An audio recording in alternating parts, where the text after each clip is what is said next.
Bienvenidos a este video, mi nombre es Juan Pablo Garzón Ortiz, soy estudiante de desarrollo de software de la Universidad Nacional a Distancia y este video lo realizamos para la materia de desarrollo low code para realizar un recuento y pues una explicación del proceso que se realizó durante este semestre y pues explicar los proyectos que se desarrollaron en este proceso.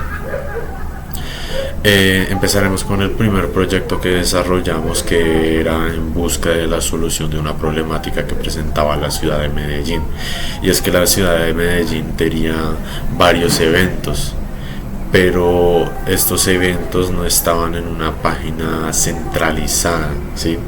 Entonces al momento de buscar pues los eventos, las cosas que habían de hacer, digamos, para la semana, para el día, era un poco complicado, ya que no había un lugar centralizado. Entonces se tenía que buscar una solución para centralizar todos estos eventos. Para eso se utilizó la aplicación de App Inventor para desarrollar una solución. Y como pues se trataba de gestionar eventos, gestionar como tal información, se tenía que tener en cuenta también una base de datos, y para la base de datos se utilizó la base de datos de Firebase, donde se crearon 3 bases de datos de tipo clave valor, donde se especificaba, por ejemplo, de cada uno de los eventos, por ejemplo el aforo. Entonces acá se decía el nombre del evento, la cantidad de aforo disponible, de aforo máximo, acá también la del aforo disponible, o sea, la cantidad que quedaba, el precio por cada uno de los eventos y la ubicación. Esta información nos ayudaba para, por ejemplo, por el momento de hacer una pantalla donde se mostraba la información del evento, se hacía una consulta a esta base de datos y con eso se llevaba a la aplicación para poder imprimir. Con esto pues se optimizaba la cantidad de pantallas y solo se tendría que utilizar una sola pantalla para pues mostrar todos los eventos, ya sé que se adapta por medio de la información, por medio de la consulta. También se hizo una para listar, por ejemplo, los eventos. Acá está, por ejemplo, los eventos por medio de filtros, de que sea, por ejemplo, de cultura. Entonces acá están los eventos culturales, los eventos deportivos y los eventos de entretenimiento. Esto con el fin para, por ejemplo, en la página inicial se tenía una barra de búsqueda en la cual uno podría buscar por medio de los tipos de eventos, ya sea cultural, deporte, entretenimiento, y le iba a mostrar cada uno de los eventos que habían referente a ese tipo de evento. También tenemos la de fechas de eventos. Y en esta de fechas de eventos pues se especificaba pues una clave de la fecha y como valor se ponía pues cada uno de los eventos que estaban disponibles para esa fecha, y así se organizó pues en la parte de los datos. Volviendo aquí a App Inventor, podemos ver, por ejemplo, cómo se visualiza la página inicial de la aplicación, y bueno, acá podemos ver pues el logo, que se me ocurrió algo realmente sencillo: City Event, pues eventos de la ciudad, y esta es la barra de navegación con la que se podía buscar cada uno de los eventos por medio del tipo de evento, y con eso pues por medio de la búsqueda también se podía redireccionar a los eventos. Acá se imprimiría cada uno de los eventos, y acá esta es una sección que inicia donde se empiezan a mostrar los eventos de la semana, que son los eventos, por ejemplo, la de hoy, se mostraba la fecha, también aparecían los eventos de mañana y se mostraba la fecha, y los eventos de pasado mañana, así completando todos los de la semana. Podemos continuar, por ejemplo, viendo la pantalla de ventana de evento, y en esta pantalla es la que redireccionaba cuando se seleccionaba un evento, ¿sí? Y acá nos mostraba, por ejemplo, una imagen del logo del evento que se guardan por medio de acá. En medio se guarda cada una de las imágenes que se iban a utilizar. Se ponía el título del evento, el nombre del evento, la ubicación, y se especificaba aquí datos sobre el aforo disponible, etcétera. También se tenían unos botones para efectuar la compra y este botón para volver al home. Si se seleccionaba efectuar compras, se tenía que especificar la cantidad de boletas que se iban a comprar. Por ejemplo, acá podemos ver cada uno de los elementos que se utilizaron para poder hacer la pantalla. Y si se redireccionaba, si se decía que se iba a comprar, esto nos redireccionaba a la siguiente pantalla, que sería a la de compra efectuada, ya que cuando se selecciona se dice la cantidad y ahí nos diría pues nos manda la pantalla de compra efectuada que nos dice boleta comprada con éxito. Es de aclarar que si por ejemplo por medio de la consulta se hacía y se detectaba que no habían boletas disponibles, no iba a aparecer la información y el botón de selección para efectuar la compra. Solo aparecía la información del evento y diría que el aforo está completo. Eso sería como por parte de las pantallas, pero también en App Inventor para la parte de la lógica se trabaja por bloques. Como podemos ver, acá se efectúan bloques por medio de desencadenadores. Y por ejemplo, digamos que cuando se seleccionara el botón 1 nos redireccionaba a la pantalla de screen 1, que esto era por ejemplo para redireccionarnos a la pantalla de inicio. Cada uno de estos procesos pues se utiliza lógica de programación y pues se utilizan este tipo de bloques para efectuar cada uno de los procesos, ya sea bucles, condicionales, asignación de datos a variables, etcétera. Y podemos ver por ejemplo la lógica en carrito, los procesos que se hacían, se inicializan variables, también cuando se seleccionaba el botón pagar, cada uno de los procesos que hacía. Podemos ver por ejemplo también la de compra efectuada, ahora será donde estamos ahorita, la de screen 1 que es la pantalla de inicio. Acá podemos ver pues, los procesos que se hacían. Y por último la de venta de evento, que pues acá especifica por ejemplo se inicializa cuando se inicializa venta de evento, o por ejemplo cuando se utiliza First Location para ver la ubicación, los datos del evento, el precio. Cada uno de estos se utilizaban para hacer las consultas y pues adaptarse a cada una de las situaciones e imprimir la información de la manera más adecuada para el usuario. Continuaremos con el siguiente proyecto, que fue pues el segundo proyecto que se desarrolló, que este proyecto era a base de una problemática de un colegio, y es que había un colegio que tenía una problemática con respecto de la asignación de clases a los estudiantes, y esto causaba que los estudiantes al no tener pues digamos este control de la cantidad de clases, estaban bajando el rendimiento por la cantidad de carga académica que estaban teniendo, ¿sí? Esa era la problemática y la solución se tenía que buscar por medio de dos aplicaciones, de dos enfoques. Cuando hablamos de la aplicación que se desarrolló con AppSheets, eso se dice que es un desarrollo de tipo low code, o sea bajo código. En esta fase se utilizó Power Apps y AppSheets, que AppSheets es de tipo no code y Power Apps es de tipo low code, igual que sería App Inventor. Iniciaremos con el proceso con AppSheets, y entonces lo primero que nosotros hicimos es hacer una pantalla de logueo. Y es que a base de esta pantalla de logueo nosotros podríamos mostrar al tipo de usuario la información dependiendo del tipo de usuario que fuera. Entonces nosotros manejábamos tipos de usuario de estudiantes y profesores. Entonces queríamos que, digamos, los estudiantes pudieran ver una información y los profesores pudieran ver otra información.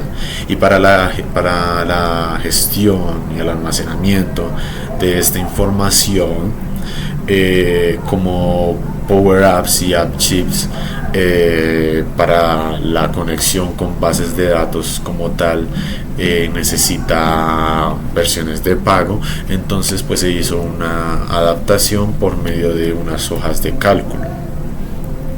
En este caso, como empezamos con la de AppSheets, que es del entorno de Google, utilizamos una base de datos, una hoja de cálculo de Google, y acá podemos ver, por ejemplo, cada uno de los usuarios que había. Entonces acá se especificaba el nombre y la contraseña. Con este nombre y contraseña íbamos a poder darle ingreso a los usuarios, ¿sí? Si se identificaba el usuario y la contraseña que coincidían, se le daba el ingreso, pero dependiendo del tipo de usuario se le iba a mostrar la información. Entonces para eso estaban las tablas de profesores y las tablas de estudiantes. En la tabla de estudiantes acá se podía, pues se especificaba cada uno de los estudiantes que había, y se especificaba si era, por ejemplo, un estudiante nuevo o antiguo. Por el lado de los profesores, se especificaba el nombre del profesor y la materia que tenía asignada. Y también se utilizaba otra tabla para las clases.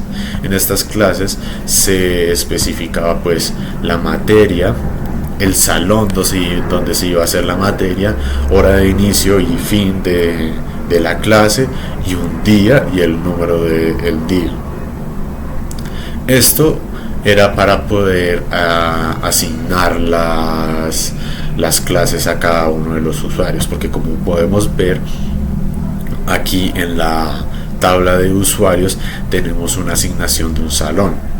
Entonces, por ejemplo, salón 1, salón 2, salón 3, y eso era para el caso de los estudiantes. Para el caso de los profesores se dejaba en 0, ya que por medio de los profesores la asignación se hacía por medio de la materia. Entonces, por ejemplo, teníamos un profesor David, que estaba con la materia de matemáticas, y entonces se hacía, por ejemplo, la consulta para mirar dónde estaba la clase de matemáticas en las clases, y con eso pues se le asignaba la clase. Ahora volveremos aquí. Entonces, por ejemplo, podemos hacer la prueba acá buscando con un ejemplo de un estudiante que sería Mónica. Mónica es una de las estudiantes.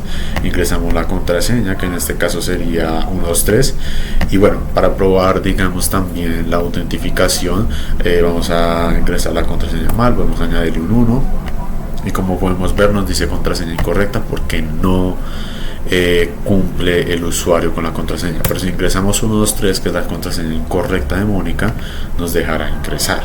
Como podemos ver, está cargando, y como en este caso es un estudiante, solo nos muestra la información de sus clases. Entonces acá está, por ejemplo, la del jueves, la del lunes, la del martes, la del miércoles y la del viernes, cada uno con su horario. Entonces, por ejemplo, digamos acá en el lunes, la primera clase que tiene es de las 6:30 a las 7:15, ciencias de la computación. Después de las 7:15 a las 8, matemáticas, y así sucesivamente.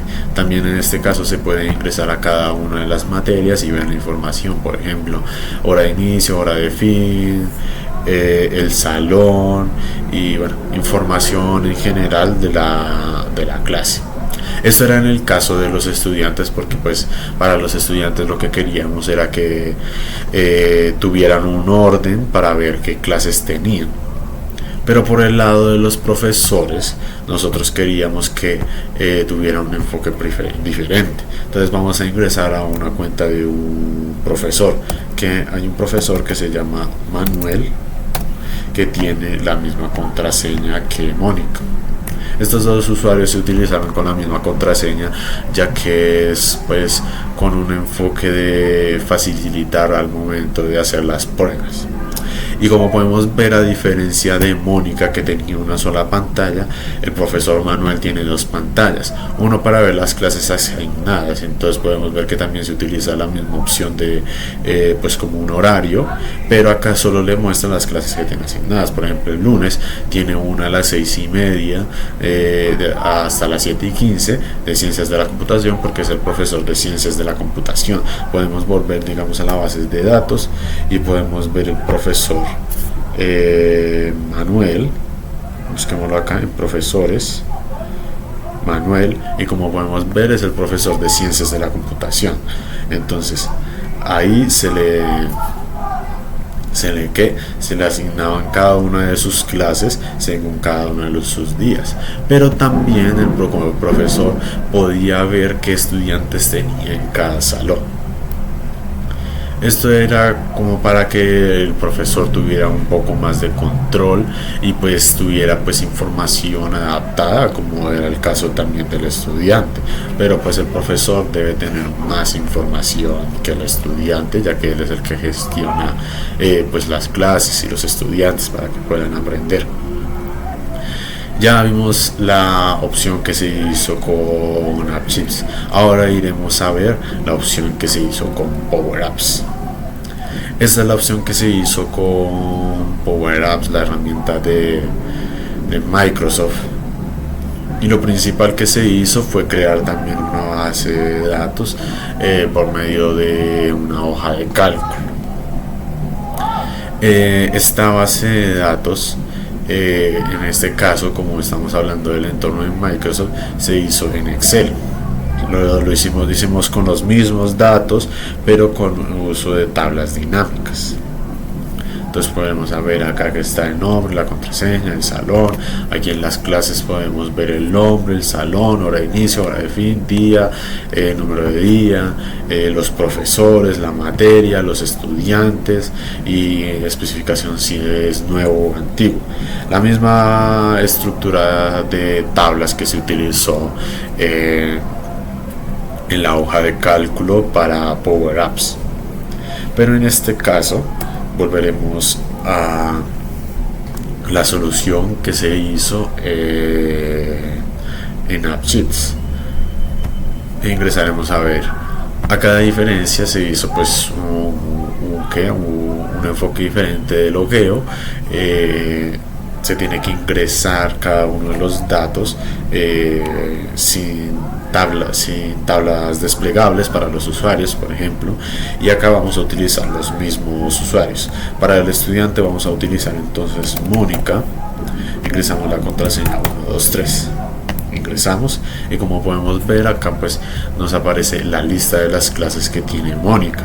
Entonces el lunes tiene ciencias de la computación, matemáticas, educación física, descanso, artes, lengua extranjera, música. También podemos ver la del martes, la del miércoles, la del jueves, la del viernes y así, especificando cada uno pues clase, el horario y el salón donde se tiene que ingresar a la clase. Por otro lado, si ingresamos a Manuel, que es el profesor, contraseña, podemos ver que nos da información diferente. Entonces podemos ver que todas son ciencias de la computación, pero tiene un enfoque diferente, y es que por ejemplo la primera clase del lunes la tiene en el salón 3 a las 6:30 hasta las 7:15. La siguiente clase la tiene en el salón 2, ciencias de la computación, de las 10 a las 10:45 y así sucesivamente, así organizados para el lunes, para el martes, para el miércoles, para el jueves y para el viernes. Además, como en la aplicación que se hizo también en AppSheets, se hizo un listado para ver los estudiantes. Entonces, por ejemplo, acá tenemos los estudiantes del salón 1, especificando si es nuevo o antiguo. Entonces, en el salón 1, en el salón 2, en el salón 3, así, porque pues como es una prueba nada más tenemos 3 salones. Y como podemos ver, pues se utilizó pues las mismas estructuras de datos, las mismas funcionalidades, con el mismo objetivo de que se adaptara cada una de la información mostrada según las cuentas que se tenían. Ahora seguiremos por la última, el último desarrollo, que este desarrollo se hizo fue para automatizar, con un enfoque de automatización. En este último trabajo realmente no nos especificaron una problemática que tuviéramos que solucionar, sino que nosotros teníamos que buscar una problemática y buscar una solución a esta misma problemática, utilizando la automatización. Para esta automatización se utilizó la herramienta de Microsoft que se llama Power Automate. ¿Y cuál fue la problemática como tal que yo seleccioné? La problemática que yo seleccioné es el filtrar los correos institucionales. ¿Por qué el filtrar los correos institucionales? Podemos ingresar al correo institucional y en el correo institucional podemos ver que la cantidad de correos que llegan es realmente mucha. Entonces, para poder identificar los correos importantes, pues en ocasiones se puede llegar a complicar, ya que pues entre tantos correos pues es más difícil encontrar algún correo que sea importante. Entonces este flujo se utilizó para eso, para filtrar los correos con algunas condiciones en específico. Las condiciones eran para poder identificar las reuniones o por ejemplo circulares, cosas que yo considero que pues eran importantes. ¿Y cómo se hizo ese filtro? Bueno, este filtro se hizo de la siguiente manera, y es que cada vez que llega un correo, este correo se convierte de HTML a texto, ya que los correos se mandan en formato HTML. Se inicializa una variable y esta variable se ingresa el asunto de la variable y se le pone un toLower para que sea todo en minúscula. Después se verifica la primera condición, que si el asunto tiene la palabra conferencia, CIPAS o programación. Si no tiene ninguna de estas palabras en el asunto, se redireccionará al false como en un if else, pero en este caso pues el false sería el else. Si se cumple la condición, se ejecutaría el true y se crearía una tarea en la lista de reuniones, ya que pues estamos hablando de reunión, de conferencias, CIPAS y programación, que generalmente son palabras clave que se llegan a utilizar en correos de reuniones. Entonces se crea un nuevo asunto en una herramienta de Google para crear como listas de tareas. Por otro lado, entonces si no se cumplía la condición, entonces se busca otra condición y era ver si el asunto tenía, por ejemplo, la palabra circular o alerta. Si tenía la palabra circular o alerta, también se creaba una nueva tarea, pero en este caso en la lista de circulares se ingresaba todo el contenido y así. Como tal es este el flujo, pero ¿cuál es la herramienta como tal que se utiliza? Bueno, esta herramienta es una herramienta que se implementa de Google. Y qué es lo que sucede personalmente, el correo que más utilizo es el de Gmail, entonces me queda mucho más sencillo el gestionar pues este tipo de información desde el mismo correo de Gmail. Y como podemos ver, en Gmail tenemos es Google Task, que es esta herramienta. Y acá, como podemos ver, en la lista de reuniones, acá nos aparecen